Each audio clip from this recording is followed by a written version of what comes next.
అక్కినేని వంశంలో మూడో తరం నుంచి గ్రాండ్ ఎంట్రీ ఇచ్చేందుకు సిద్ధమైన అఖిల్ మొదటి సినిమా ఈ దసరా సీజన్ కు వస్తుందని ఎంతగానో ఎదురు చూసిన అభిమానులకు తీవ్ర నిరాశ ఎదురైన విషయం తెలిసిందే.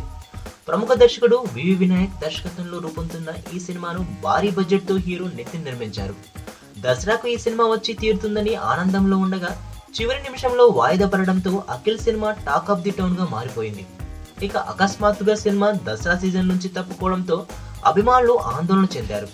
ఈ నేపథ్యంలోనే నాగార్జున స్వయంగా అభిమానులకు క్షమాపణలు తెలిపి విఎఫ్ఎక్స్ పనుల్లో జాప్యం కారణంగా సినిమా వాయిదా వేయాల్సి వచ్చిందని స్పష్టం చేశారు.